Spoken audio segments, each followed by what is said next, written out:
So if you go on Apple's website today, you'll see many MacBooks available, ranging from normal consumer versions to professional ones. And the question is, which do you actually need? Well, let's talk about it. This is my recommendation of which MacBook you should buy. Links down in the description. To break things down, I have 4 categories of MacBooks you should consider. We have the M2 MacBook Air, the M3 MacBook Air, the M3 MacBook Pro Base, and the M3 Pro or Max MacBook Pros. And yeah, the names can be confusing, so I'll simplify them by giving each a nickname or niche that each MacBook best fits on your screen. So let's first talk about the M2 MacBook Air, the budget MacBook. This is going to be the cheapest new MacBook on the market, with, despite its lower price, a still solid processor and great battery life. Released back in 2022, the M2 MacBook Air is a solid laptop for many students and kind consumers alike. Being able to smoothly browse the web, compose emails, complete documents, and assignments, the M2 MacBook Air is a pretty good productivity machine. It really is a it gets the job done type of device. But with that said,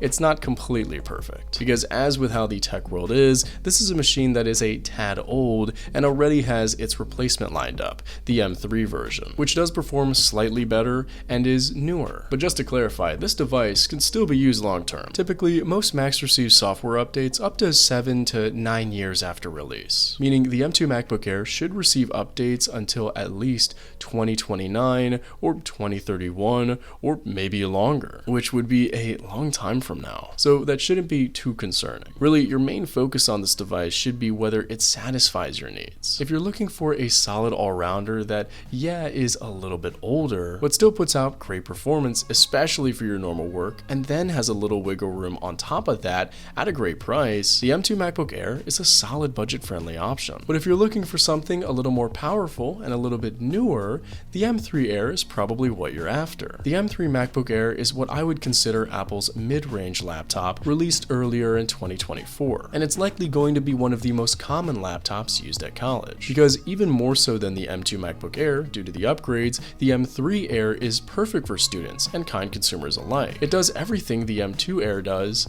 but better. It can browse the web smoother, compose emails faster, complete documents and assignments a little better, etc. because of its upgraded chip, M3. It has a bit better performance potential for everything, and it even has 2 size options. So if you occasionally work on more intense projects such as creative things, the M3 Air should handle the tasks a little better than the M2 version. On top of that, it's a newer device, so its software support should last longer, likely through 2031 to 2033, which is very far away, which can definitely be great for some, especially if you like to hold on to your devices for a while. Overall, this is a great mid-range laptop and should be able to do nearly everything. Just like with the M2 Air, the M3 MacBook Air is great for college students and kind consumers alike. If you can afford it, it's a good buy and definitely shouldn't disappoint you, unless you're going to be doing some really intense work.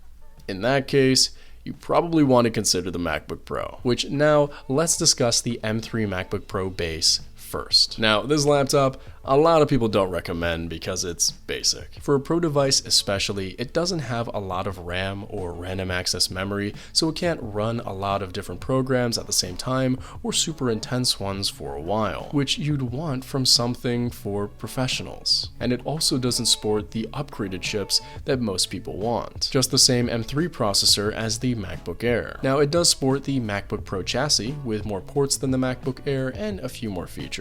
So it is a MacBook Pro, but it doesn't have the features that most professionals would want out of the device. And even if you upgraded the RAM, you could just put that money into the next tier of MacBook Pros. So this laptop is in a little bit of a tight spot. I think it's a pretty solid option if you get it on sale and you consider it more of an M3 MacBook Air Plus, meaning it can do a bit more than the M3 Air because, for instance, it has a fan to cool the processor down, among other things. But as a MacBook Pro, especially due to the lower RAM configuration, it probably isn't as ideal for professionals as compared to the next MacBook Pros. So then let's discuss the final MacBook Pro variant of this list, the Pro and Max M3 MacBook Pro. These are for the creative professionals who will definitely benefit from this kind of power for the next few years. These are what I would call the performance MacBooks. They're definitely beefy with those powerful chips and they can do a ton. The only caveat being the price. They are quite expensive, and if you don't really need them, they're probably not worth the added cost. Instead, you could get a MacBook Air at a fraction of the price. But if you are going to be running some really intense programs, say Final Cut Pro potentially, and editing a lot,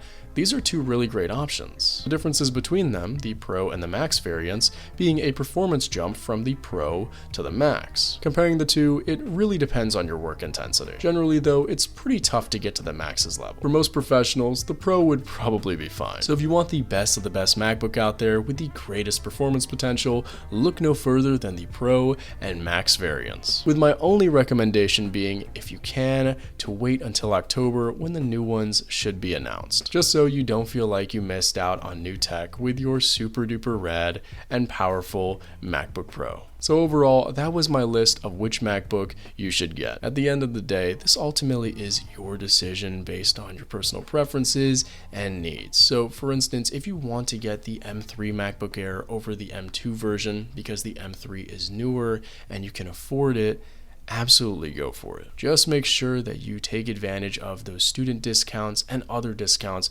when applicable, and let me know if this video was helpful for you. My name is Cyrus. It's spelled like Cyrus, pronounced like See Rooster. Just take out the term. Thank you very much for watching and have a wonderful day. Peace.